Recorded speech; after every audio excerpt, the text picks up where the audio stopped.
Let me lead us in a word of prayer, please.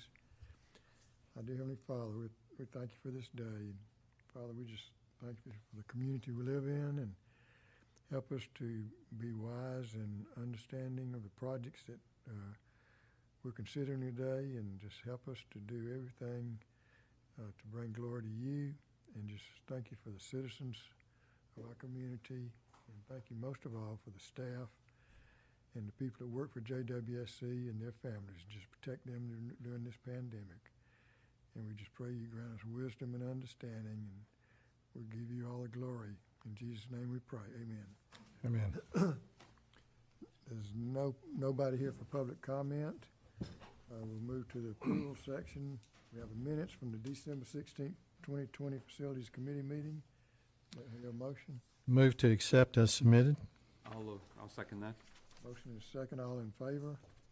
Motion carries 3-0. Second item, SPLOST 2016 North Mainland Pump Stations Contract Award, Andrew Burrs. Yes, sir. With your permission, what we'd like to do is discuss items 2 and 3 together because they are related to each other, and then if there's a contract award, we will vote on them separately. Item 2 is the North Mainland Pump Station Awards. These are pump stations. 4036 is on B&W Grade Road. 4035 is on Ross Road. These are two large pump stations that would be receiving the flow from the rerouted force main. We went out for bid on this in November. We had 25 firms and vendors at a pre-bid teleconference, and bids were submitted on January the 12th. We had 2 bidders. The bidder was Southern Civil at $2.6 million and Popco at $3.4 million. This $2.6 million number is reasonable and acceptable to staff, and is lower than the cost estimate prepared by our consulting engineer, Thomas & Hutton. This is a 330-day contract. If you look down at the funding sources, there's a lot here. The original SPLOST allotment for this project, which is a 3-phase project, was $11.7 million. A couple of years ago, we allotted $3.2 million in capital improvement funds because we assumed that it was going to go over the $11.7 million budget. To date, spending and encumbrances on Phase 1 and Phase 2, as well as engineering on Phase 3, has been $6.5 million, leaving us with a total balance of SPLOST at 5.1, and the capital improvement funds have not been spent to date. With the low bid of Southern Civil at 2.61, you see there, item 3, force main installation, you see a price there for TB Landmark, which we'll go over in much more detail here shortly. Leaves us at a $6.9 million total allotment for SPLOST on this project, which would be over the original SPLOST budget, but is well under the $8.3 million of remaining funding, including the capital improvement fees. So if you flip over to item number 3, there's a map there that we'll discuss as a sort of a total picture scenario. The force main, this is 18,065 linear feet of 12 and 18-inch force main along Harry Driggers Boulevard and Canal Road, and as well as 818 feet of 24-inch gravity sewer on Ogden. We did accept bids for alternate items, including alternate installation methods and materials. We did have the pre-bid conference and had 20 construction firms and vendors in attendance, and we took bids the same day, January 12th. And so the 2 bids amounts that come in, you'll see some wide-ranging bids here. TB Landmark just shy of $5 million. Seaboard Construction Company at $7.2 million. Once we considered the alternates, we looked at the alternates of increasing the amount of open cut installation for the force main sections, and using open cut installation for the gravity section on Ogden Drive, as well as, instead of gravity on Ogden, extending the force main. The base bid for the project does include some sections of open cut on the force main, but this would increase the amount of open cut on the force main across some neighborhood entrances that would be open cut at that point. And the base bid for the force main, the gravity installation on Ogden, is a jack and bore installation. So there's also included with this project in that base bid amount 2,345 linear feet of 12-inch water main on Canal Road. That is not part of the SPLOST project. We have Project 704 in the JWSC capital plan that will fund that project. So looking at the alternatives, The open cut force main, more sections of open cut allow the force main to be installed at a shallower depth so that if anything were to occur, we can access it easier. The drilling would be at a deeper depth just to make sure we avoided everything and to get into better soils for the drilling. Talking to staff, they like the access of open cut. They also, the installation would be quicker with the directional drill. So we considered both of those options. If we did the horizontal directional drill installation method, there would be less paving involved. There'll be more paving involved with the open cut. But the paving was included in the bid alternate for those open cut sections. The open cut gravity is significantly less expensive than the jack and bore method. And then we also looked at the force main in lieu of gravity on Ogden, and that was a greater savings still. However, the gravity installation on Ogden allows us greater access to that old Jessup area to extend lines in the future to reach some of those neighborhoods we're not currently reaching. So the total cost to include the alternate one, which is the open cut section of the force main increasing, and then to do the open cut gravity instead of the jacking board gravity, you see how that is adjusted there. That changes the bid amounts to $4.7 million for TB Landmark and $6.3 million for Seaboard. That number for the whole project is reasonable and acceptable and is lower than the cost estimate provided by our consultant, Thompson Hutton, and their sub-consultant, Four Waters Engineering. This is another 330-day project, multiple funding sources here. You've got a total project amount of $4.6 million. The water main portion, which would come from project 704, is $318,000. So that leaves the SPLOST project allotment of $4.35 million. So down here at the bottom, this is the same table you saw before, but down at the bottom you see the overall for this project, assuming we take the pump station project out first of the SPLOST. The remaining amounts, so this project would be funded by $2.5 million of remaining SPLOST funds, $1.8 million of capital improvement funds that were allocated of the 3.2 that were originally allocated, and then the $318,000 from the capital improvement funds that were for the water main installation. The other SPLOST project we have is 4003, currently has an uncommitted balance of just shy of $1 million. That is scheduled for completion in May. Any funds that are not expended on that project could be reallocated to this project upon completion.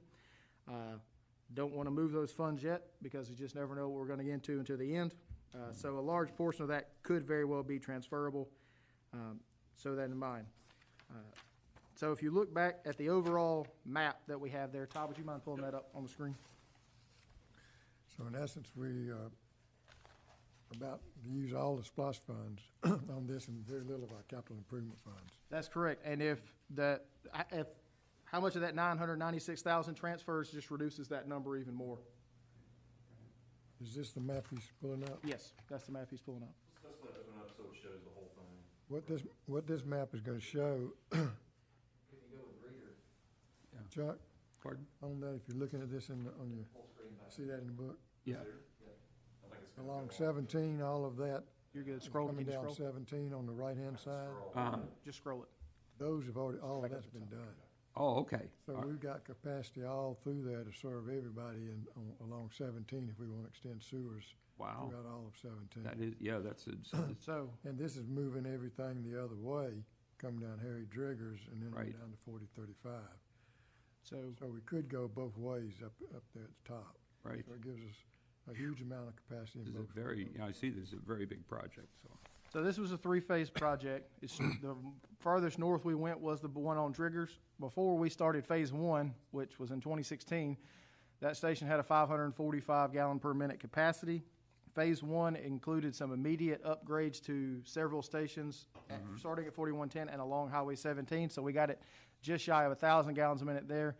The design flow for phase three is 2,000 gallons a minute. So at completion of this project, we'll have added nearly 1,500 gallons a minute of capacity for the North Mainland area. It's not exactly one-to-one, but you can almost say that that's 1,455 additional homes that could be tied onto that system. It works out pretty close to that with the peaking factors. Yeah. Pump station 4039 is on near the Fletsey property at Indigo Drive. That was part of phase one. There was no improvements to the flow there, but we did add a bypass pump because still is a critical leg for us. 4048 is the big pump station that is visible right there on the side of Highway 17. Pre-SPLOST, we were just shy of 2,700 gallons a minute. After phase one, we were up almost to 3,800 gallons a minute, so that's another 1,100 gallons a minute there.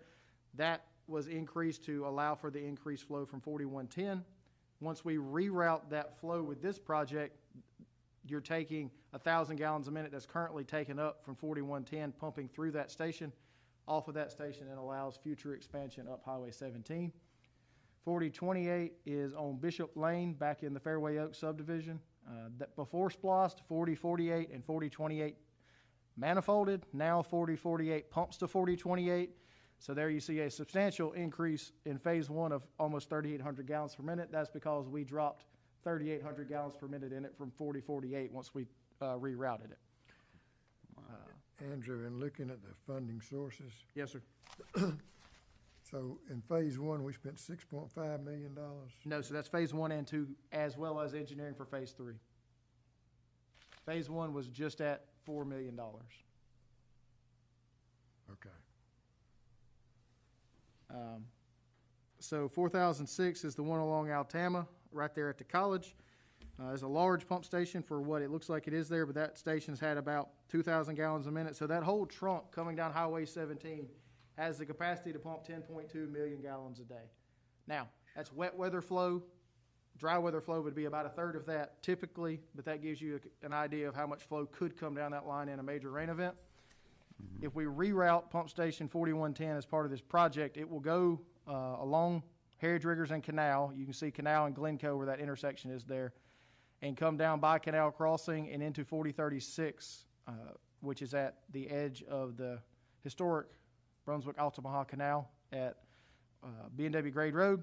Current capacity of that station is 2,624. We'll be going to 4,500 gallons a minute, so that's a 1,900 gallon a minute increase, which is pretty close to the 2,000 gallons a minute we're rerouting through there. And then that station pumps to 4035, which is on Ross Road. The phase two of this project was to fix the gravity lines that 4036 dumps into, since we're fixing to put 2,000 gallons a minute more in there. So we lined all those segments along Whitlock and B&W Gray Road. That will be at 5,000 gallons a minute because there is gravity that comes into 4035 that does not go through 4036. So that's an increase of 2,300 gallons a minute.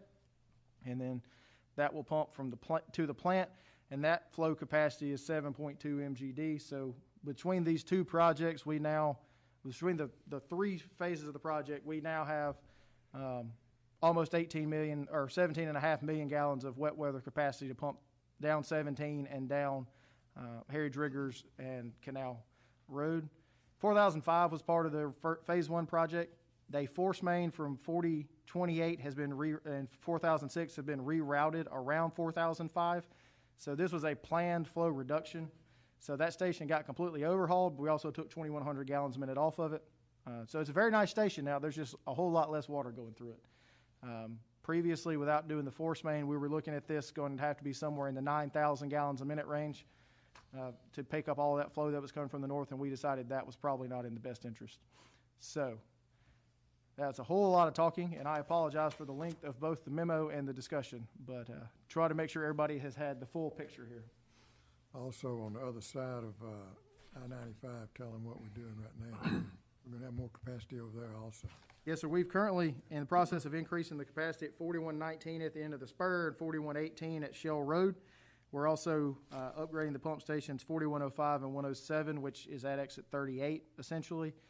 We're in preliminary design on rerouting a force main from 4119 at the end of the spur down the spur into 4105 and 107. So trying to get everything with a more direct path to the treatment plant will help reduce odors and due to residence time, and will certainly allow us to utilize these improvements more effectively.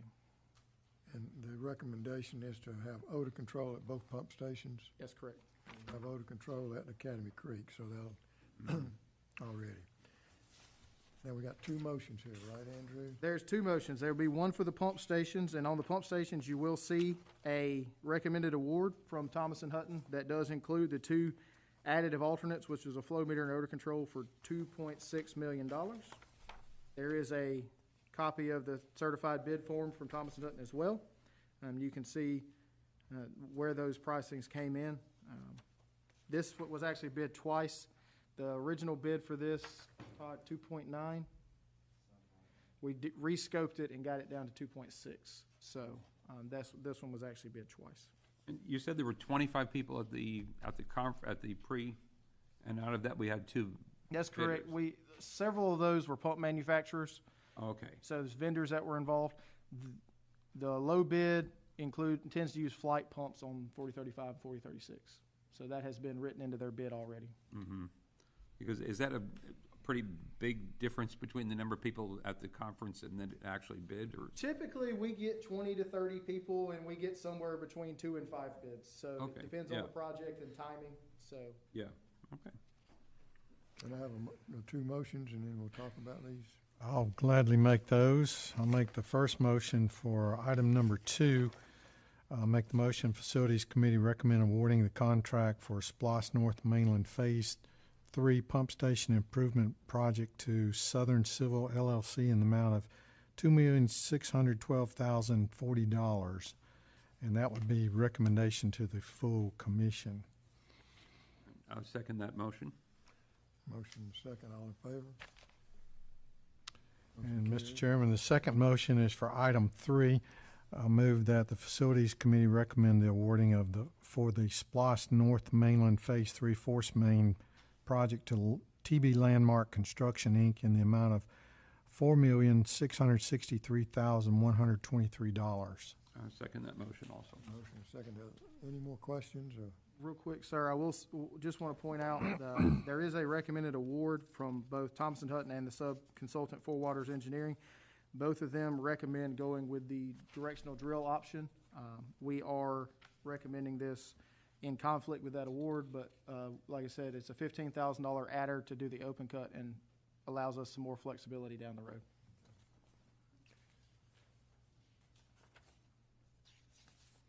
No other questions, all One in more. favor? None for me. Motion carries 3-0. Thank you. Next item is the Pump Station 4021 Upgrade Project Change Order Number 1. Mr. Burris? I'm going to turn this one over to Mr. Klein so I can stop talking for a minute. Need to take a breath there. No problem. Commissioners, this is just a time extension request for the project. There at Sonic, we call it Sonic Station, Pump Station 4021. The summary of it is this was awarded at the end of last year. Pump order was placed, and then the vendor became aware, where we once upon a time thought we had a 12-week lead time for pumps. It became much greater than that. So this is a time extension of about 98 days to accommodate that delivery time. Pumps are coming from Hungary. Apparently they've had issues with COVID over there as well with manufacturing. So this was a request made by the contractor to extend the project time to accommodate this. We did check with the, as we always do, trust but verify. We did check with the pump manufacturer, our contacts with them as well, and they confirmed the delays as presented by the contractor. I'll offer the motion so we can go to the discussion. Move that Brunswick-Glynn County Joint Water and Sewer Commission Facilities Committee forward the above described change order number 1 for time extension to the full commission with a recommendation for approval, and that's a 98-day time extension only, no cost increase. I'll second that motion. Talk to us about the manufacturer. Is it, what's the name of the manufacturer or the pumps? These are Brunswick. Okay. Okay, I missed that, sorry. And has he started work at all? No, sir, hasn't started work at all. We did ask that question. Is there any work you could be doing while we're waiting on the pumps to arrive? Because obviously you don't install the pumps until the very end. Their response, which was reviewed, considered by staff, was that due to the nature, we tend to agree, the nature of the project site, right in the middle of the commercial and all that, we don't want to begin bypassing and all that. So we know for sure that we have the pumps that are going to be there to be installed when it's This is the same contractor we just awarded the two big pump stations to. Correct. And he's also the contractor who just finished the Ridgewood well system. Correct. Right. Correct. Yeah. So it's pretty quick turnaround on project time, 120 days. 120 days. Talking with the contractor, he thinks once they get in there and have the pumps, they're looking at 60 to 75 days in and out. And when are the pumps supposed to be delivered? End of April, 1st of May. Okay. All right. That's the latest from the manufacturer. So we moved from what had been the typical 10-week lead time from order to delivery to now 24 weeks is the new norm for delivery? We're getting somewhere between 12 and 16 weeks on, I'll say, standard size pumps. If you need anything larger, it's in that 20 to 24 week range. Okay. Any other questions? Hearing none, all in favor? Motion carries 3-0. Thank you.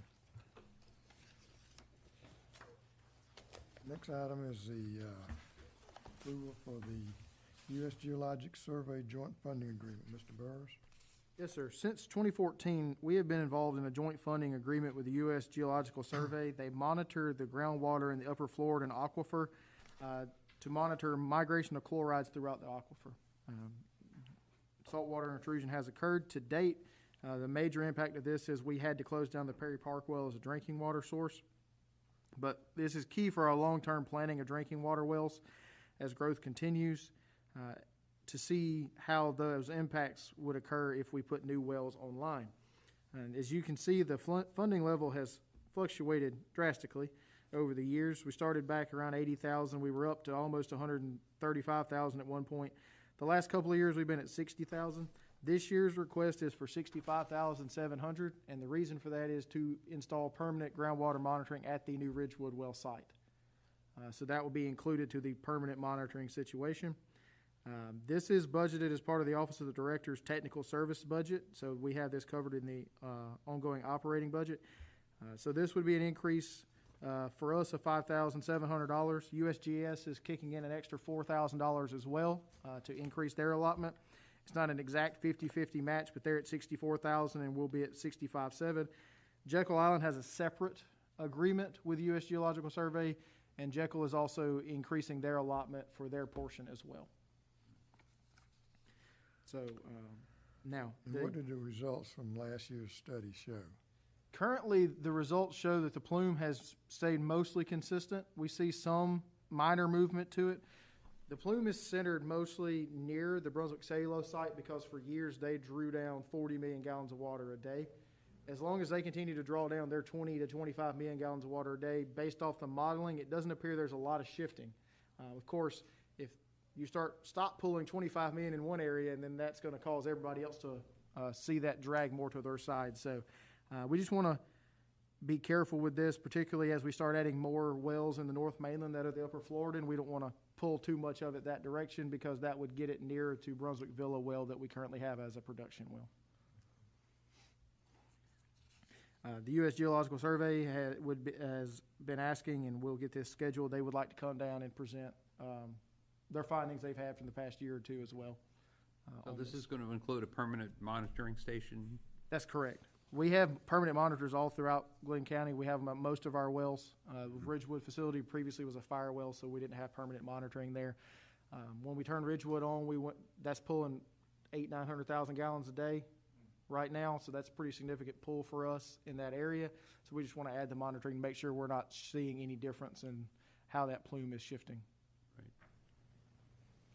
Can I have a motion? I'll move the Facilities Committee recommend to the full commission to enter into a joint funding agreement with USGS in the amount of $65,700 for the continuation of groundwater monitoring in the upper Floridian aquifer. I'll second that motion. Motion second, all in favor? Motion carries 3-0. Thank you. Next item is Pump Station 2003 pumps purchase. Mr. Burris? Yes, sir. Pump Station 2003 is one of the largest pump stations on St. Simons. It's located in the Oglethorpe Park subdivision on Stewart Avenue. It receives most of the flow from the south end of the island and pumps it to the Dunbar Creek Gravity Basin. This station has seen a tremendous influx of grit because we have been cleaning the lines upstream. While we have pulled 40 yards of debris out with the trucks, some of that obviously gets suspended as you're pushing it down the line and makes it to the pumps. We've had significant damage to the 2 pumps that are in there, with both impellers, wear rings, and seals have failed. These pumps were originally 1997 vintage pumps. The first pump failed in November and the second one failed in December. Currently, we have relocated a smaller pump from pump station 4118 to this station to prevent having to run on permanent bypass for several months. The KSB pumps have been sent off to the supplier for inspection and repair. The first pump repair quote we got back was $22,000. That is a 23-year-old pump, and our asset management estimated useful life for pumps in the sewer system is 15 to 20 years. So essentially, think of it as, do you want to put a brand new engine in a 40-year-old car? No. Reports from the repair shop are that the second pump is in worse condition than the first pump, so we just told them not to send us the quote. So we started looking at new pumps for the station. We received replacements for in-kind as well as increased flow rates. We do need to increase the flow rates there for our calculated flow rates just a little bit. So you see below the pricing and lead times, and you'll notice, Commissioner Duncan, to your question, most of them are 12 to 14 or 14 to 16 weeks. So you'll see that Velo, with a flow rate of 3,000 gallons per minute, is $48,320 for the purchase of 2 pumps, but you got a 16-week lead time on those pumps. Our recommendation is to move forward with the Grundfos at $75,570 because those are in stock right now in Griffin, and they can have us here next week. So They didn't come from Hungary then? they probably did come from Hungary, but they got them on the shelf already. So given the immediate availability so that we can get that station back to where it needs to be and relocate the pump that's supposed to be in 4118 back to 4118, our recommendation is to buy the 2 Grundfos 98 horsepower pumps for $75,570. Can I have a question? If we had to switch over to bypass, that's a very complicated and it's costly also. It's costly. There is a permanent bypass pump at that station. There is, okay. It does burn a lot of diesel when it runs, and it causes The quite a bit neighbors of at Wink. disturbance to the Noise, I was the gonna say, neighbors right yeah. there. If you've ever been to that pump station, those didn't property hang owners around. are very, very close to that pump station. So Yeah, That pump station's pumping everything from the south end of the island, from the village and everything else. yeah, so then, yeah. Well, I think we need to go ahead and get these, So I will say, if you look at the quote from Goforth Williamson, who is the supplier for Grundfos, you will see additional items that are not included in this price. They've got information here about pricing VFDs and things. Those are not included in this purchase. We were just getting pricing while we were asking for the pump pricing. So it's just the first page of the quote from Goforth Williamson that is being recommended plus freight. and this is the ones, both of the ones in there are 1997? 1997. Now, they have both been rebuilt at least 3 times that we have records of. Yeah, So we got all the goodie out of those. that sounds like, well, Have a motion? I'll move Facilities Committee recommends full commission approval of purchase of 2 new pumps for Pump Station 2003 from Goforth Williamson, Inc. in the amount of $75,570. I'll second that. The funding for this is coming out of Systems Pumping and Maintenance operating budget. Tell us about the grit from the upstream gravity basin cleaning. Yes, sir. We have, prior to last year, or year before last, rather, since we've changed years, we have not had a systematic cleaning program. So we've only been cleaning lines when we've had problems. And so years of grit accumulation has occurred in those lines. We're now going through entire sewer basins and cleaning them systematically. Pump Station 2003 does have a large gravity basin, but 40 yards of debris coming out of any gravity basin is a lot of dirt to bring out. So as they clean that, some of that debris does get pushed down the line instead of captured by the truck, and so that just keeps getting blown into the station. They are finished cleaning that basin now, and so they're going to clean the wet well out before we install the new pumps to make sure any grit that's still down in there is taken care of. I was gonna say, we don't wanna damage the new wells. Yes, new the pumps there, yeah. I will say the impellers looked like they were quite shiny after the sandblasting they had gotten over the past few months. These have ceramic coat on them too, right? Yes, these have the white ceramic coat on Do them. we ever use a vac truck to get the grit out of the wet wells? Yes, sir. They're on a schedule to go through always, but certainly in this situation, we've having to do it more frequently because we're pushing grit down the line. Do these pumps have impellers that are designed to handle grit a little bit more than, Yes, sir. They have the coatings on them. I forget the ceramic coat is what their trademark name of it is. any other questions? All in favor? Motion carries 3-0.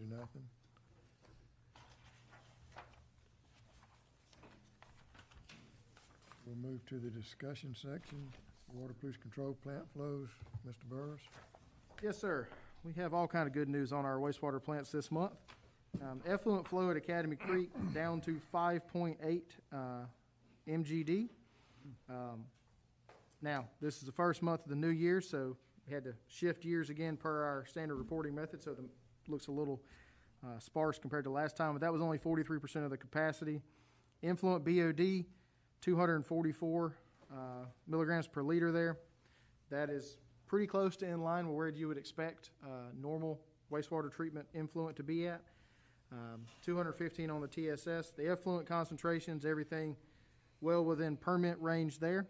I will say, you'll note that we were in compliance again with our intercocci limit, so we have got that situation corrected and under control.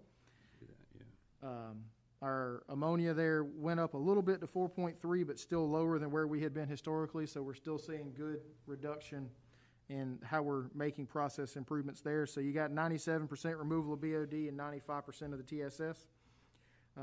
It has been, other than last week, pretty dry for the last couple of months, but you do see a substantial reduction in the effluent flow at that facility. If you look at the graph on the next page, there's only one dot for 2021, but I'll refer you back to the flow at the bottom, the rain bars at the bottom. There was a little bit less rain, but not substantially less rain for the past month, and there was substantially less flow going to that plant.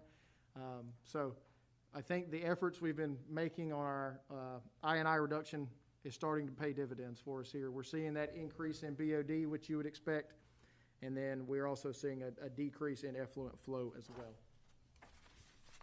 Over on Dunbar, very similar picture. Let's talk about Academy first on the Okay. sludge to landfill. Talk about that and tell us why it changes so much each month.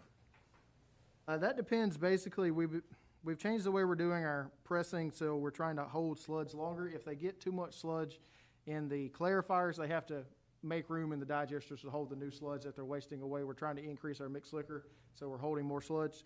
So for the last couple of months, they've been trying to empty those digesters. So you'll see months where it's way down. Those months we don't have to press as much because we have available capacity in the digesters. At what point do you think we're at an optimum level, or have we reached that, even though we have some, call it cycling in mass? You know, I would say that if in the dry months you're getting down to, you're getting in the BOD range 250 to 300, because we do have some industrial discharge upstream. You're doing a pretty good job on the groundwater.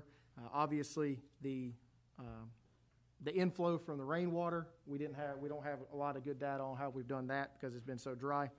But obviously, that's always going to increase. You're never going to make it a perfectly tight system. So if we could keep that one, those months that are quite rainy, over 200, we're probably doing very well on those rainy months on the BOD. Okay. And on the solid waste, do you think, even though we're up and down on that as low as 16 tons to 94 tons, because of our cycling of holding more, do you feel like we're pretty much still optimized on that? You're going to see some fluctuations just because if we do clean parts of the system and that grit gets to the plant, there's going to be more sludge created.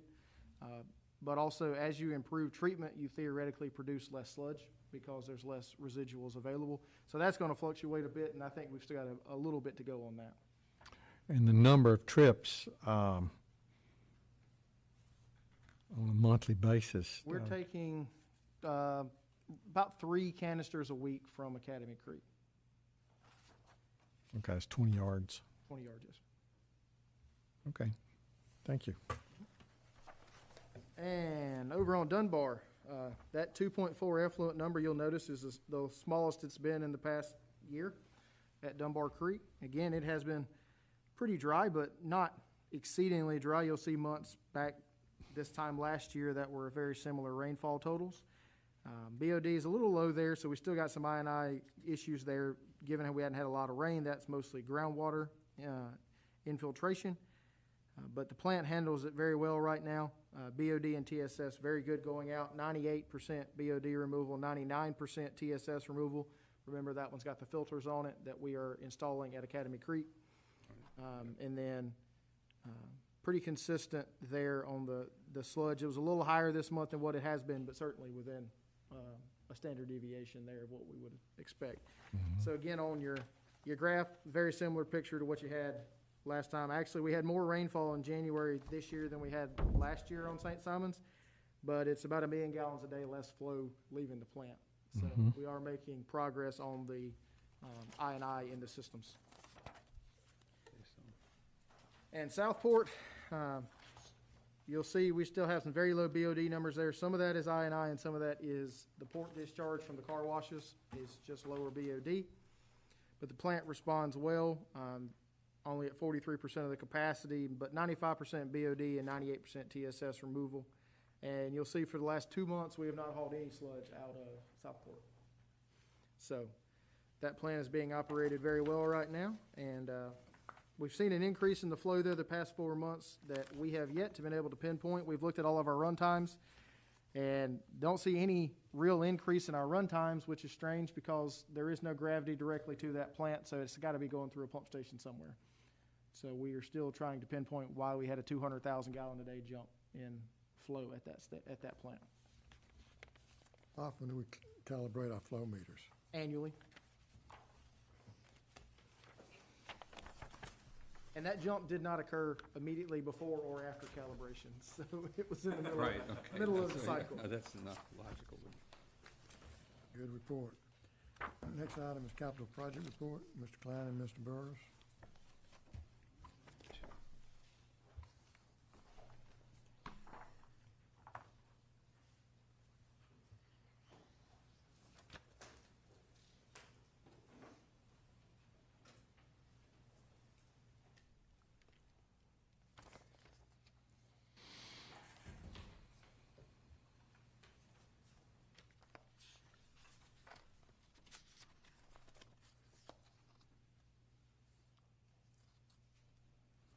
Go ahead. Oh, okay, thank you. Ridgewood's first, you're up.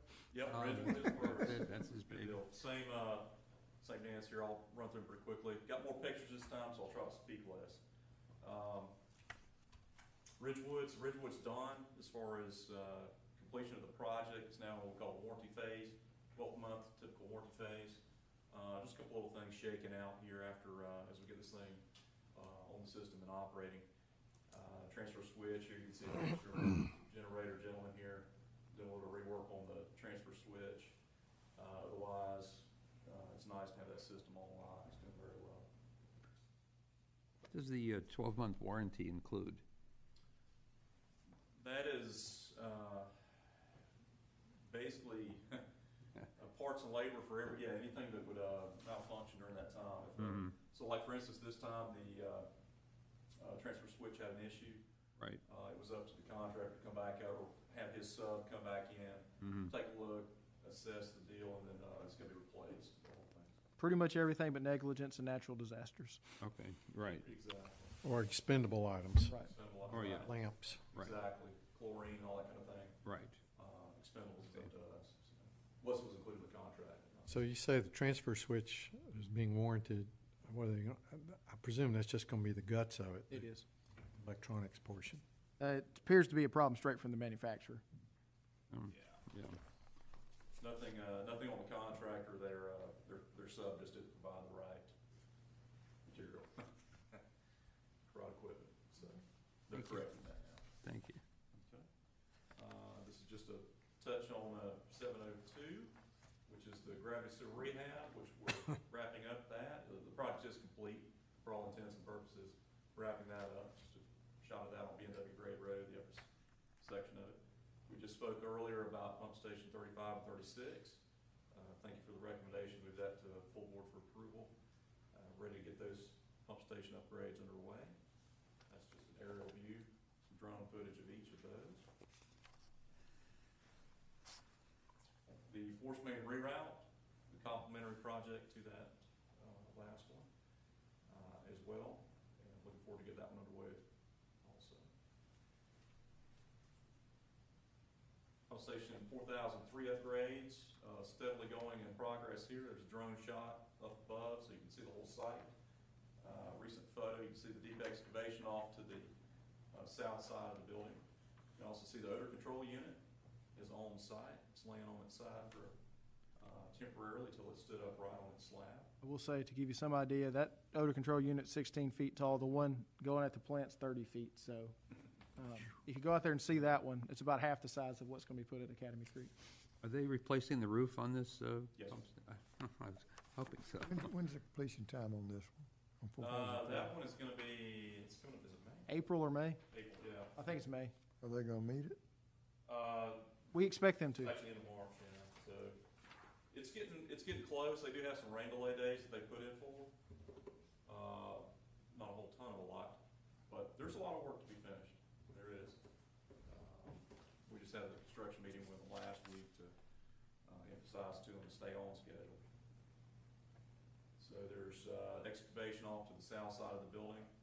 On page 4, top of page 4, you can see, I believe it's riser number 2 in this series is installed. The whole wet well is to depth. They'll go back in later and they'll place concrete to build the floor of the wet well. But a couple more riser sections to come up to full height. Inside picture of the, when you first walk into the first floor, and the hatch is being reworked, cut out for new hatching system being put in there. Now, the wet well, this does not show the pipes that go into the wet well for the pumps. Are they below the water in that wet well? Is that water in the wet well? The, New wet well? correct, so the pipe, none of the piping's installed yet. Is that your question? I'm sorry. Yeah, how they gonna put the pipe, they gotta run piping from the pump station into the wet well. That's correct, right, they'll have to dewater this, crank it back up and dewater it significantly when they place the floor inside there, and then also when they core and run their pumps or their pipes to the. So they would just core drill through the wall of both the new wet well and the existing. So they didn't put in openings in the precast wet well for that? Openings should be in the, I'm sorry, you're correct, openings should be in the precast. They'll be coring through the wall of the driveway. Okay. Correct. So that project's moving along. Again, we'll keep on about the maintaining the schedule. Glencoe 12-inch water main, we also spoke about that a little bit earlier with the force main rear out project. So we've got approval back from EPD on that. We're good to go. Operations is gearing up as soon as they get fit to their schedule to install that main. This is the section down Glencoe that will tie into the section on Canal. It's part of the force main rear out project. Is that gonna take priority over the force main? Because the same contractor's doing both of them, right? They're taking the same, at the same time. I mean, my expectation they'd be installed while they were in that area, not simultaneously, but, you know, So they might just have another crew doing this? maybe, yes, sir. Correct. So the contract is, with our contractors, gonna be for the section on Canal Road up to the intersection of Glencoe and Canal. This project in particular here is gonna be done by in-house forces. Water To take it out. distribution. The one that the contractor's doing though, is his completion time different for the water main? No, sir, it's the same 330 days He could cumulative. drag it out. He could drag it out if he so choose. Does that create a problem? No, sir, because we're going to basically stub it out at the end there, and then whenever they're ready, or if they beat us there, we'll tie in at that time. Because right now, it's just a loop scenario. It's not a, we're not providing any new access with water. It's just looping the system. And is this gonna be around the existing new roundabout too? Yes, sir. Do we know how that's gonna be, the new roundabout? I believe the county's settled on a design, I believe, but we've been in real close contact throughout the whole process, making sure.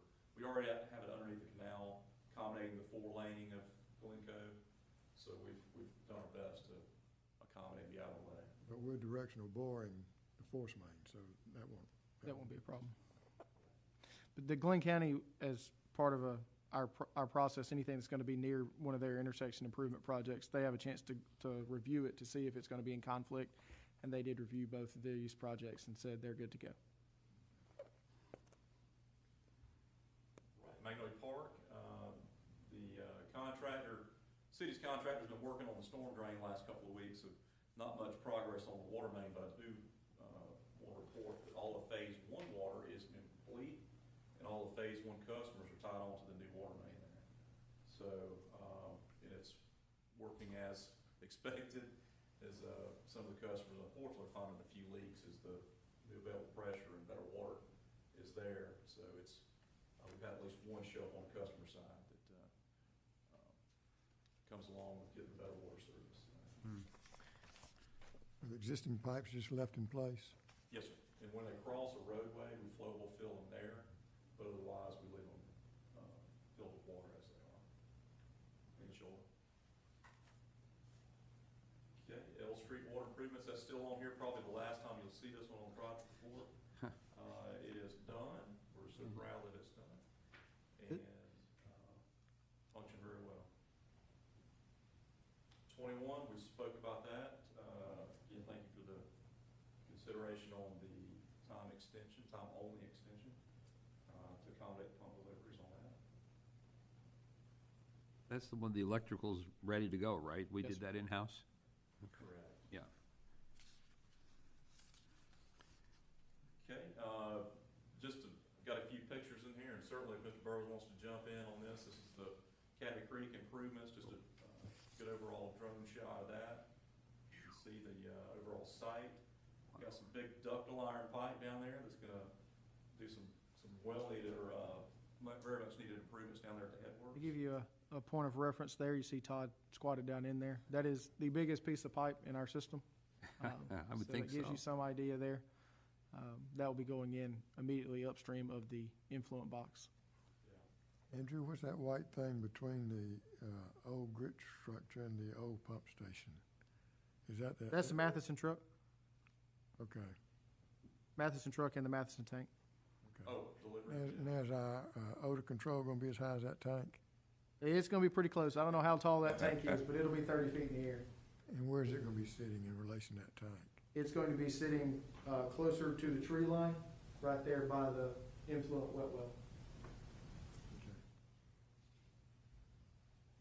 Okay. All right, got a picture there of the excavation site for the filter unit that's going in. Inside the old sludge handling composting building, you can see where they've pretty much removed all the excess concrete walls and whatnot. This was actually a picture about a week old, and it looks even a lot different now. There's a big excavation where the sludge handling or the receiving station is going. Mark Riles is the wastewater superintendent, is retired Air Force, and he now refers to that building as the hangar. The hangar. Reminds him of the hangars he used to work in. So a lot of room in there that's going to be well used. Another shot down at the bottom of page 8, you can see Sarah there, our sludge drying equipment, and she looks kind of lonely in there right now. But just some of the other materials, top of page 9 there, rebar, obviously a lot of rebar going in for the reinforcement of the concrete. Got some number 10 rebar, which is pretty good size, about 1.25 inches in diameter.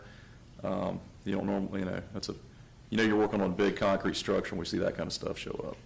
So, filter area, excavation going on. You can see on the bottom of page 10, that's that site. And I got to compliment the contractor on how well they're doing with dewatering.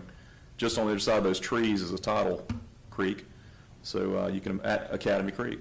So as you can imagine, or the old canal actually. So you can see, I don't see any water down at the bottom of the hole where those guys are working. I haven't seen water in that hole any time I've been there, so Yeah. they're doing a fine job dewatering. Yeah, they are. Just in this picture, they're placing the foundations. They've got them formed up. Bottom of page 11, you can see the guys placing concrete in the forms there. They will have a meeting with them yesterday, planned for the next month. The next 2 weeks, they'll be finishing the filter foundation and excavation and the sludge offloading facility beginning early to mid-March, depending on whether they're gonna start excavating for the influent lines that are going in. Yeah. So, the project's still on schedule to be completed in February of '22. It's kind of hidden behind the building, the chlorine building where it's at now, and it's going to be very visible once. More visible once you start digging right there by the railroad tracks. Yeah. So, a lot of stuff going on there. 105, basin expansion, and also 4036, force, gravity sewer CIPP work. This is just one example here of one of the segments, or a couple of the segments that we're aligning with this project. This one happens to be underneath exit 36, the overpass there for I-95. There's a screenshot of the CCTV video, the pre-lining video that you can see when we did the assessment and identified these lines as needing replacement. But those are cast iron gravity mains. You can see the effects of the corrosion through the years that it's taken on there. If all goes well, our goal is to have that advertised end of next week for the CIPP work. Okay. Page 13 here, just talk about Alabama Avenue, CIPP. It's just with our contractor, IPR, it's just a few remaining punch list items that they're working diligently to schedule their subs to come back in and do. A little bit of pipe bursting and a little bit of high-pressure water jet lining defect removal. So specialized equipment needed and sub needed for that. So waiting on them to come back in. CPOMs as well. Coastal Club Apartments. So we had a meeting with the applicant there and their engineer and folks. I think they're very close and coming to an agreement on the pricing of that project, hopefully. And don't know if that's going to be on discussion next meeting, probably. Hopefully for a recommendation next meeting. Yeah, for recommendation to move forward with that project. That's pump station 4059, 4056, and the pump station force main from 4059 are already complete. What's left to do in that project? This is an upgrade of pump station 4059. So this is basically new pumps, panel, controls, yeah, discharge. Because I know the pipe's already in and the one right across the street from it is done, right? Correct, How correct. much is that pump station running right now? So we checked that. We got run times. I have noticed the Coastal Club's not full yet. They're about a quarter rented out. So they have seen some increase, probably about a 20% increase running at 4059. So it's noticeable, but we're in good shape. We're still in good shape with that. Denver East Beach Roundabout, this is probably the last time you'll see this one on the project report, and it's simply here because we just made the last payment, or the final payment, single payment, the payment to Glynn County for our portion of the work for the upgrades. And record drawing's complete, and we're about to put that guy to the books. So we like to show that one off too to engineers and contractors. It's a good install of that HDPE manhole. CPOM's East Waterline Rehab, nothing new to report there. It's still on the docket for in-house with water distribution. Oak Grove Force Main and Pump Station 4132 improvements. The title of this one has changed a little bit. It's just now Oak Grove Force Main. We're no longer doing any improvements to 4132. So we just received, I believe it's 60% drawings from the applicant for the force main. And this project is going to be similar to the Bergen Woods project, off-site force main, totally separate from the on-site development there at Oak Grove Island. But this will open up potential customer access on Oak Grove Island for future as well. Another good project going on Prince Street, elevated storage tank. Its twin is the Demery project that's going on as well. You can see if you drive by there today, you'll see the curtain cables that are hanging. Contractor has those installed now. You see a curtain going up this week, and they'll begin blasting on the outside. Now on the interior, it's all blasted completely. They're looking to get that thing painted as quickly as possible, finish painting. Couple spots, you talked to the inspector yesterday, they were on site, We had our bi-weekly project meeting yesterday. But you're going to start seeing some noticeable activity going on. If you drive by there, you see a compressor truck, abrasive truck, everything. There's a lot of stuff going on. Down below, or in the middle of the page, you can see the typical JWC logo that's going to go on one side of the tank, and then also the city of Brunswick was engaged for their logo, and that is the logo they chose to go on there. That's not the, obviously that's just an example rendering, but that'll be what the logo looks like. And if you look at the bottom of the page, when you're coming over the big bridge headed north, if you look off in the distance where that red arrow is, that's the location of Prince Street. So for the city of Brunswick, it'll be a good welcome sign to the city of Brunswick. Couldn't see it last weekend. Sans the fog, yeah, sans fog. Looks like a long ways. Yeah, it is. There's Demery. 2002 force main replacement. So we just had the preliminary survey work come in from our engineer, and we reviewed that. It's under review, kickback comments, whatnot. A little bit of more field reconnaissance, I think, done by SPM this week, and pretty soon we'll see a design come in on that one. That one is done by TR Long Engineering. ARCO area water and sewer extensions, we did receive 60% drawings from the engineer of record, and we've already kicked back comments on those to them. Looking forward to seeing those incorporated. That's Dudley Street and Cahoon Street, which are part of that project that'll be served. Meter replacement project, from what I understand, it's going very well. Yeah, we'll skip the meter replacement project unless Ms. Roberts, once we get through this report, get through a little more detail on the meter project. Excellent. All right. Community road, also again, 6%. We've already kicked back the design comments on that to our engineer of record. Good feature of that project is it's going to be, as it's designed, all gravity. I've done our best to eliminate pump stations. Both ARCO and community are on the proposed SPLOST list. If that were to pass, we start collections in July. Both of those projects will be fully designed prior to July. Correct. Galvanized replacements, that's an ongoing in-house project. Just an example of some 2-inch galvanized pulled out of L Street here recently. Ongoing. 4118, 4119 upgrades, that's self-performed or in-house by Systems Pumping and Maintenance. 4119 is essentially complete. 4118 is in progress. They're doing a little bit of site work out there. And then I think the pump? The pump. Yeah, the pump.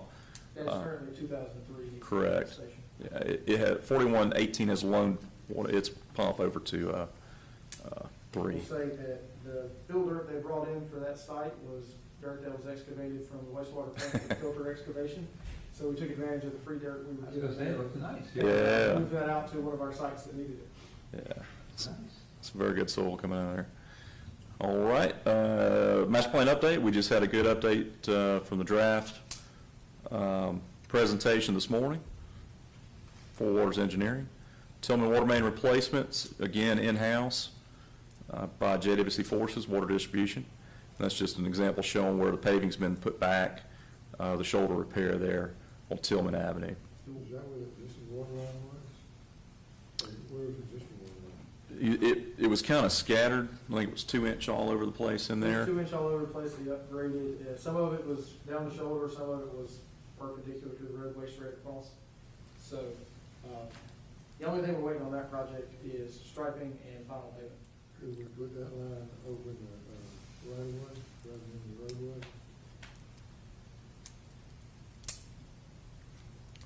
We could have, I suppose.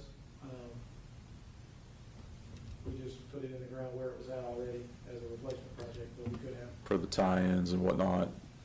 Yeah, I think distribution chose to put it there.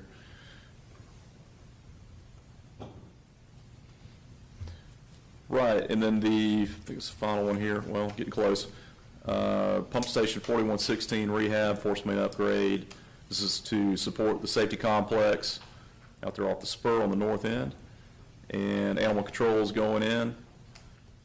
This will serve animal control certainly, but this is also associated with the Bergen Woods force main upgrade. We did the design on that in-house. Yeah. Design done in-house, survey done by Glynn County, and that one's gonna go out for bid here. It's already been, it's in procurement. Advertised either to the end of this week, first of next week. So at the March meeting, assuming we get bids back in time, there'll be a recommended award and a memorandum of understanding with Glynn County, because we're gonna manage the project for them and bill them as we get invoices like they do for, say, East Beach and Denver. So it'll be the reverse of that, but we'll take care of the actual project management on the pump station. Will this project be finished by the time the place opens in June? Or is it? It'll be close. I don't know that it'll be finished by then. However, we'll be on bypass law. We're having to replace it anyway, so we'll have plenty of capacity. Yeah, I think we'll be able to accommodate them, definitely. They may not finish in June anyway. Correct, and the other thing with the Bergen Woods offsite force main, that one's chomping at our heels too, so. That's the end of the report there. If we want to talk about the meters. Oh, yeah, let's talk about the meters. You can X out. I think she's got some. Good? Okay.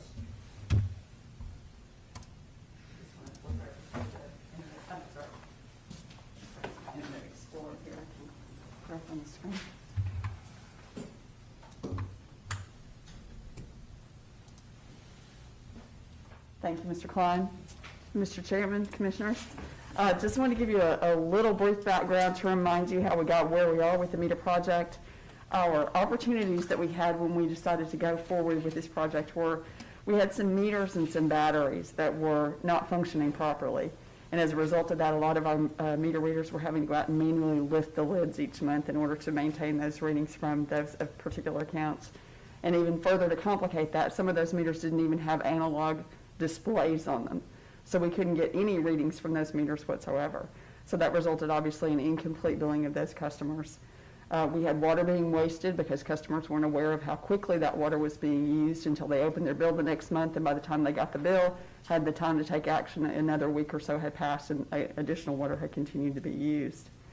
We also had old or non-functioning curb stops within the system that we wanted to replace, and same thing with our backflow preventers. So what we did was we launched an initial pilot phase of 250 addresses where we did installations of new meters. We examined the condition of both the backflow preventer and the curb stop, replaced those as needed, as well as the meter boxes at those locations. We did install one data collector for the system that was able to cover all 250 of those addresses.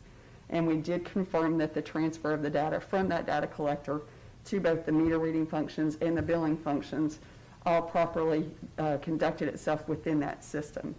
So we felt that we had successfully completed that pilot phase, so now we're ready to move forward with the first full project here. So in this first full project year, we're currently working with mostly 3/4 inch and 1 inch meter accounts, so those are primarily residential. So one of the things that we really wanted to make sure that we did was communicate with our account holders. So you'll see here that Mr. Sellers, Mr. Leonza, and their team have put together some information that's currently posted on our website. This is bdjwsc.org, which is our main website address. Just add /meters, and this is where all this is posted.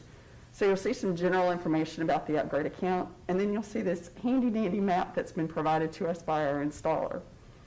And once we click on this map, we get a lot of information. It may take just a moment to load, so I'll give you a little bit more background while we're doing this. We will be doing some larger meters within this phase of the project as well, and we recognize how key coordination will be with those organizations. So we're stressing that to our staff and our installer. We also are looking at the distances that the meter readers have to travel in order to accomplish their goals.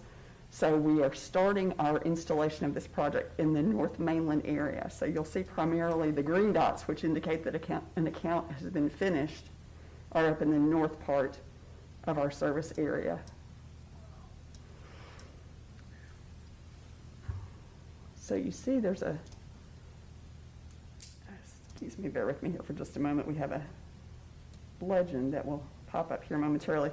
But the legend indicates generally that the orange dots are audited, the blue are ready and the green are complete. And what that means is when they say audited, that means that the installer has gone out, they've surveyed the site to make sure that there's a hole in the lid that will accept the antenna, and they have looked at what materials are going to be needed in order to do the installation at that site. Does it need a new backflow? Does it need a new curb stop? Does it need a new box? And then they've also GPSed that location. So going forward, if our meter readers, for whatever reason, need to go to a particular site and find a meter, we have those locations. So as you'll see here, these are the areas where the installer is currently working. You see a lot of green dots, as I said, here in the north part of our service area. The installers will actually communicate with the customer once they get to the site to let them know the work that they're doing, and if they have any questions, how they can contact JWSC. Once this work is completed, the installer will send a data file once a week back to JWSC. Once we receive that data file, it goes into both our inventory for the meters, and it helps to set up the customer information for future billing. What we also do with that is we have a QA/QC process that our AMI manager, Caleb Head, and I actually started last week. We chose randomly 10% of those addresses, and we went to the addresses. We actually surveyed the site. We spoke with the customer. We looked at the installation, and what we found was quality workmanship, happy customers, and some clean work sites. And I know those were all concerns. Yes, sir. In regards to the accounting part of it, Yes, sir. how are you addressing the issue where we have a meter change, so you have a readout and a consumption, and then you have the new meter? How is that being impacted with our financial and billing system, and have you had any feedback from customer related to that? Wonderful question, and thank you for the opportunity, because this is another tool that we have through our installer. This is a site, and forgive me because this one is a little bit slow to load, but what the installer does is he provides us the old meter number, the old meter reading, the ERT or the encoder, basically the device that transmits the information.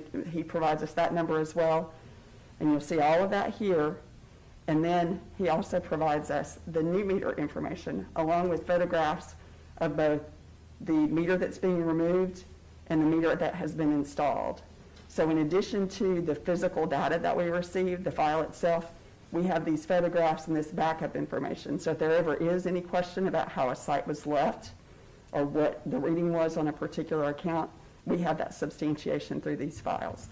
On the bill, the first month that your bill is on the new meter, you will see two Yes, sir. consumption numbers, one for the old meter, one for the new meter, and that added together will be the flow for your bill. That's Okay. correct. Yeah. And that They'll process show has them on gone. the same bill. Yes, sir. And that process has gone very smoothly. We strenuously tested that during our pilot phase to make sure that that was going to work. And as I said, we were very successful in that, and so far have not had complaints from customers. And as a matter of fact, I thought where your question was leading was, what about customers who have had one of these meters that was unfortunately dead? We've encountered some of those customers in our QA/QC conversations. And one of the gentlemen just asked me, he said, well, are you going to charge me for all the water that I've used? And I explained to the gentleman, I said, no, sir, it only goes from this point forward. I said, but at this point, looking, where you compare to your neighbors, I said, so far you're the winner.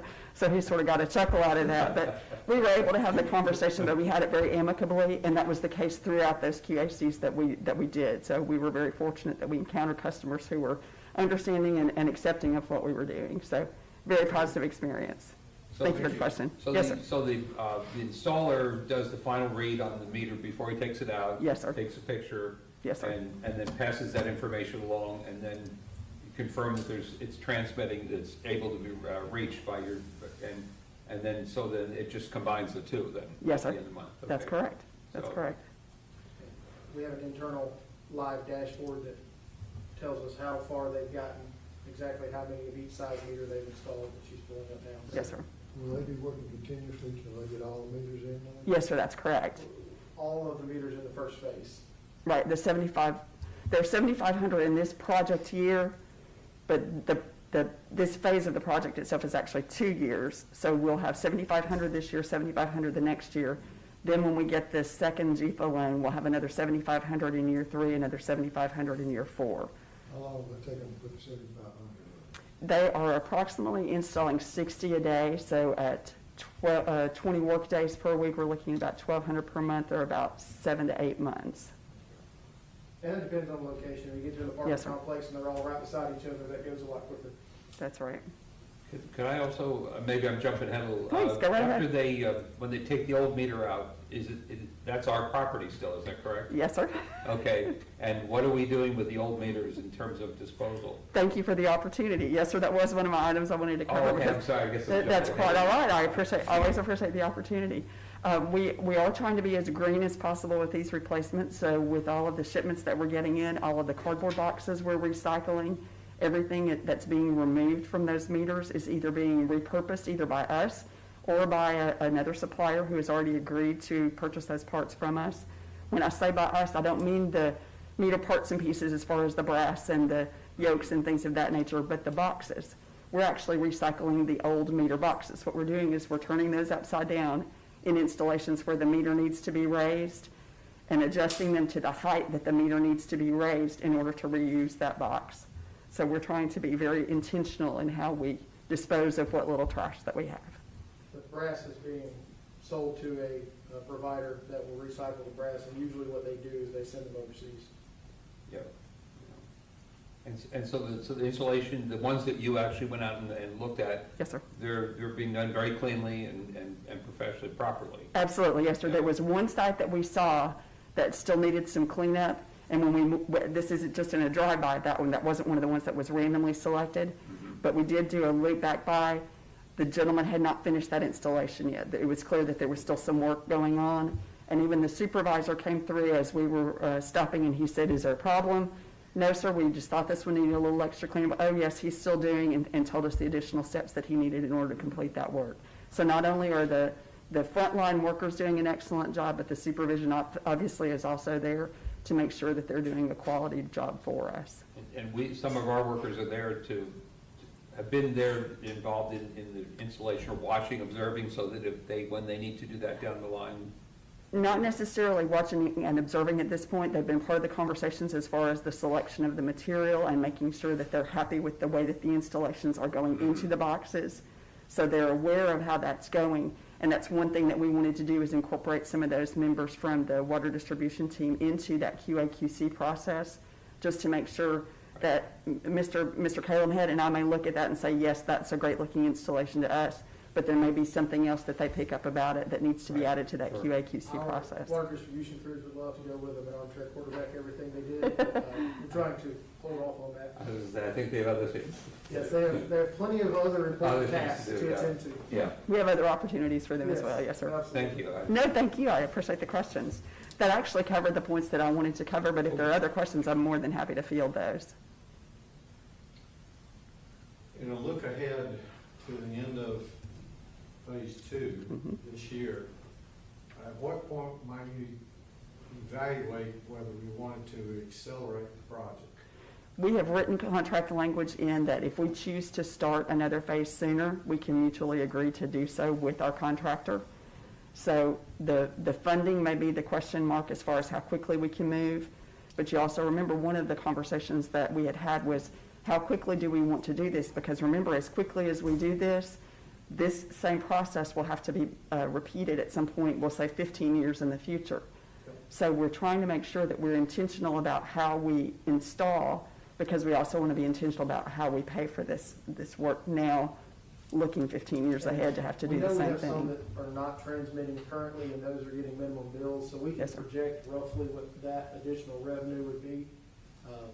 But once we get a few months in and we see what level of inaccuracy the existing meters had, if that's 1 or 2%, there doesn't always make sense to accelerate, but if we find they're 5 or 7% off, then certainly we would look at accelerating just because of the increase in revenue. Yes, sir. Yeah, and where I'm going with this is, I've read where other systems our size and larger have taken on a project like this and done it in 2 years. Yes, sir.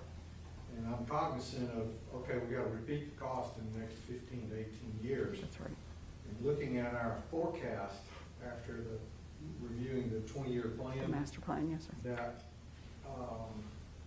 think is gonna blend quite well, whether we do it on a 2-year or a 4-year plan for the next generation. Yes, sir.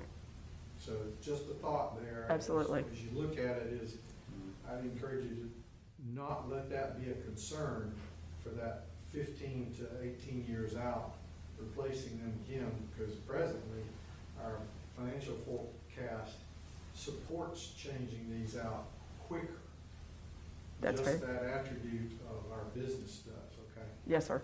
And I think if the contractor had their way, certainly they would prefer that accelerated timeline, because then they don't have to mobilize for 4 different phases. They're here and they continue to work. Like, maybe compress the phases 2 through 5, whatever that was. Right.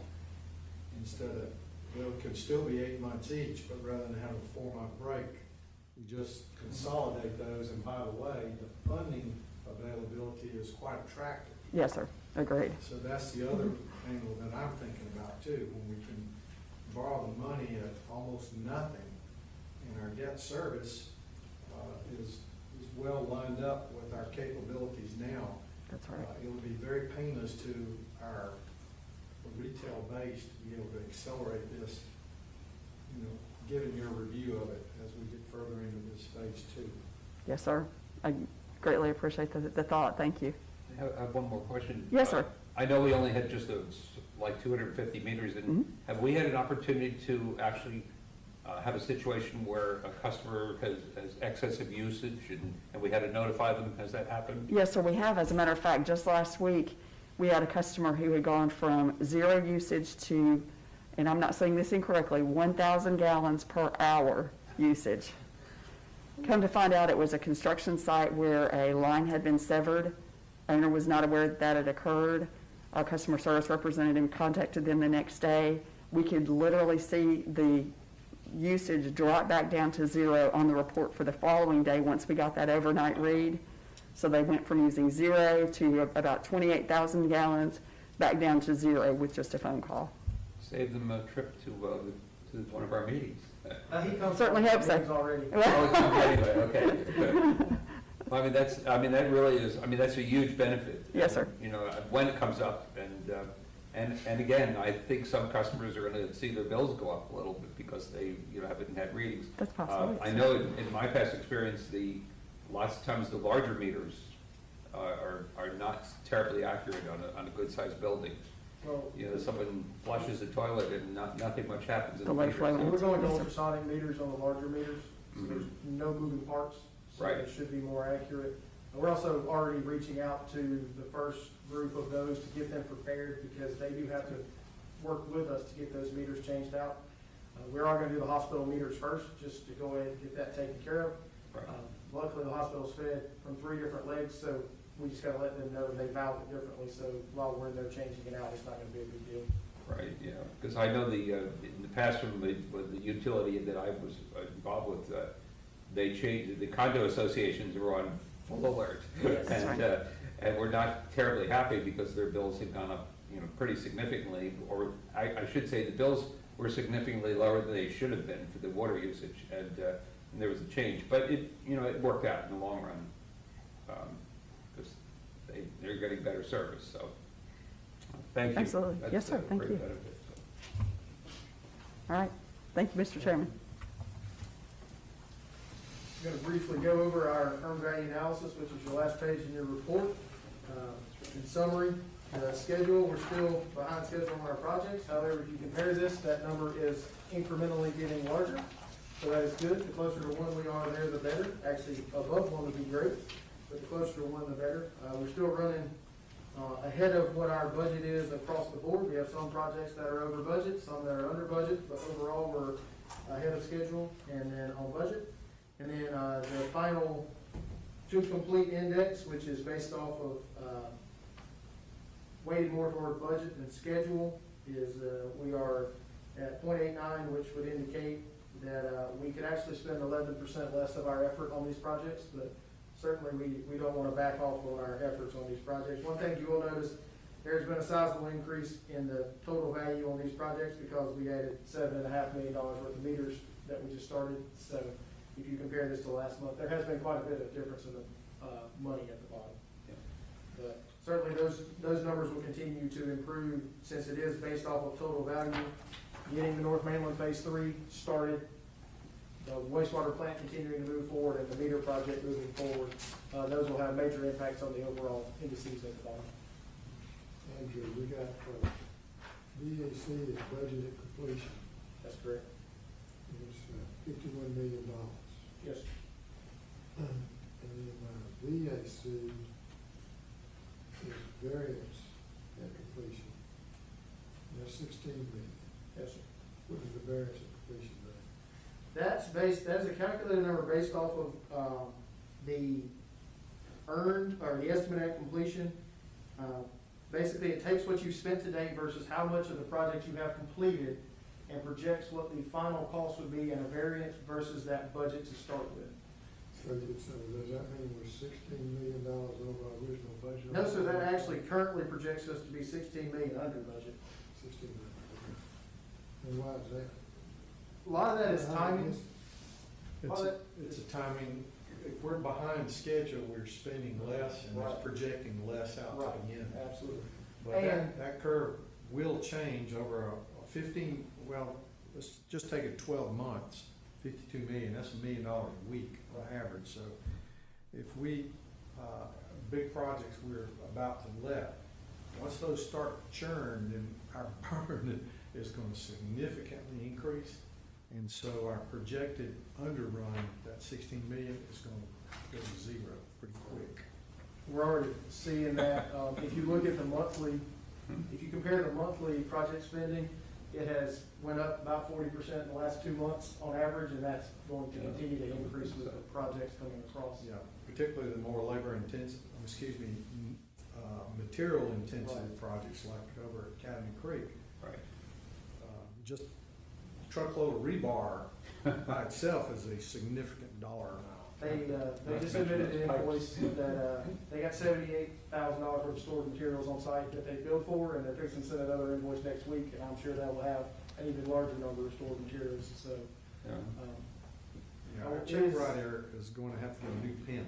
I would say the one advantage to doing the big projects is, they bill you every month on the 25th, and you get used to that normal draw because they're turning over so much inventory. Yeah, now, some of that's going to improve the timing on our next meeting, talking about our finances.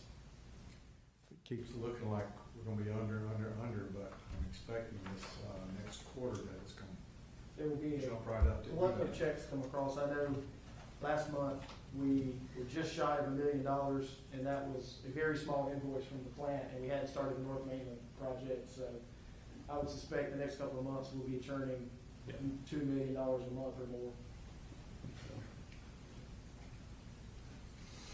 Well, let's just don't ease off on our schedule, our milestones effort. Yes, sir. And you'll see on there, we talked about the 4105 project days. The current one, it looks like it's the most behind schedule. We're trying to get that out for bid next week so that we can work on those ones that are the most behind schedule. What's our homework for the master plan? That's 3 commissioners. Our homework, okay, so tomorrow, after the full commission meeting, we're gonna pass out a bunch of material, not the full master plan. I would request from you three is have you set through the meetings, if you could help me communicate with the other commissioners about what was said in that meeting.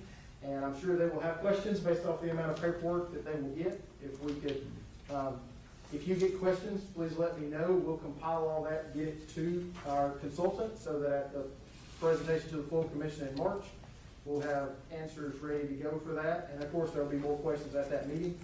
But if all goes well, the presentation will occur at the March facilities, not March facilities, the March full commission meeting. And we would hope to have a recommendation to approve the master plan at that meeting.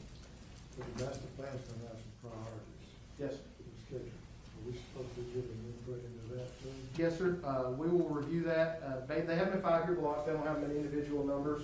They did the risk prioritization on those, 25 being the max risk that could be out there. So they've got them labeled in that direction. If we think the probability or consequence of one of those projects may be overstated, we can adjust that, and that would adjust the program accordingly. Well, I would suggest that, and I will obviously be an ambassador for the master plan with my peers, but keep it very high level as to what are the basis. What's the basis for our analysis is, one, we've assessed the needs based on a physical inspection. Two, we projected what our new service requirements are going to be, looking at population. We got that info from the county. That's the best information available, right? And then the third thing is, how do we pay for it all? And we engaged some good folks that have helped us. Raftelis has helped us quite a bit in developing our rate structure, et cetera. But they've shown us a picture of how we need to address raising revenues to afford a $200 million capital construction program is really what it is. So over a 20-year plan. So $200 million is $10 million a year in the capital, and that's not really all of what we do. Because right now we're burning, or will be burning, $1 million a week, $52 million a year, maybe 15 months worth. So, but those are kind of the high level points. In my view, anybody could take away from discussion about the 20-year plan. And then probably the fourth one is our assessment and our population study has suggested significantly that we don't need all of the capital that we said we needed 5-6 years ago. You know, we're about 125 million under that, what we had projected in the renewal of, what was it, 2008 or 9 plan that we renewed in 15, I think it was. And so our demand for capital is significantly less, which means many things. One is our system is much better because we've completed a lot of good work and is not as bad as we thought it was, perhaps based on the assessment at that time or our methodology of assessment. And the other is the demand on capital, which really means what are our funding sources. It's either going to come from the customer or the taxpayer. Right now, there's only two places it's coming from. So that demand on capital is remarkably less than what it had been, which should translate into it's a very more affordable utility to operate and run for the next 20 years. One question I have on the master plan, they talked about people changing over from septic to sewer. And I don't understand how they came up with that number, and I'm not sure what that number is. They referred to that, and there's some dollars in there for that. Yes. Do you have input into that, or you know how Yes, to sir. come up with that? Two things. There is a assumed 1% consumption of septic tanks, just from failing septic tanks that we need to get on our system built in. The capital dollars that are in there are neighborhoods that were specifically identified that are adjacent to existing systems that we could reach without having to run significant amounts of infrastructure other than inside the neighborhood. For instance, like St. Clair. Like St. Clair, Ellis Point, Arco, those type projects that are adjacent to our existing systems. We can extend lines in the neighborhoods. Those are the projects that are included in that master plan. Did they have it up 17? Yes, they got some up 17, they have some down at exit 29, a lot of them on the main one. They feel, you know, that area in between Community Road and the interstate, there's a lot of it in there as well. So we identified several of those projects, and they did a conceptual cost analysis on what that would be. So are we going to see a map that shows those areas? There should be a map in the master plan. This is going to be the one we saw where we had all those little splotches of red that were islanded within our existing footprint or bypassed for whatever reason. It should be the vast majority of those, yes, sir. That's $50 million there from water and sewer over 20 years. Exactly. And it is split up, the water and sewer are split up a separate cost because there was a water cost and a sewer cost. Obviously, most of the time, those would be added together and done at the same time. How much cost do you think we're going to incur if you take over some of these so-called private systems, but they're actually paying us for water and sewer and on public right-of-ways? I think the real determination there would be if we require or do not require the system to do a full clean and inspection prior to taking it over. If we ask them to do that, as portions of the system are turned over to us, we can identify some simple fixes at that time. If it's just dedicated to us, and then we go in and start cleaning and televising all those lines, we could incur a good bit more cost because we would have it at that point before we understood the defects. Why would they want to incur those costs? Because they're getting the service right now. We're removing the liability from them. But they're on public right of ways. They are, yes, sir. And, who really owns those lines? I mean, they're our customers, they're paying us the water and sewer bill. Yes, sir. It should be our lines. They should be our lines. It should be. They've just not been deeded to us. That's correct. But they're on public right of ways. Yes, sir. Paying water and sewer fees. Yeah, I think the difference is if it were a new project, the developer, owner, would be responsible for paying for the inspection, certifying it, and all that sort of stuff. I don't know if did we go through and televise a new subdivision? Yes, sir. Okay. And where do those costs get put? They pay to clean the lines before we get there. We absorb the cost for the CCTV, the pre-acceptance CCTV footage, but they have to have the lines clean. Okay. Now, the assumption would be it's new infrastructure, it should be clean already, but during construction, things get in there, so they pay a third party to come in and use a combination cleaner to have those lines cleaned when we get there. And if we get there and put a camera in the line and the line has got entirely too much debris in it, we will pull out and they have to pay somebody to come back in and get into it. So it's more about getting that timing synced up of when they clean it and when we're there. Well, we may want to look at that and see if we can come up with a postage stamp rate Yes, sir. for, number of units or homes or something. Because after all, as the chairman mentioned, we've been collecting from those individual consumers. And that's really, those dollars include O&M dollars. They do, yes, sir. So we may want to evaluate that. What makes sense to do going forward, particularly on the ones that are, shucks, are probably 10, 15, 20 years old. Right. That we've collected O&M costs on already. Can we get a list of those? I know you gave me a map that showed, but some of them are not on public right of way. We can get that together for you for the next meeting, yes, sir. Yeah, I think it's a loose end we need to deal with. It's something This we, is like getting time to the pump station. Yeah. I will say, Yeah. on the time to the pump station question, we have sent out 40 or 50 letters at this point asking for people to sign over.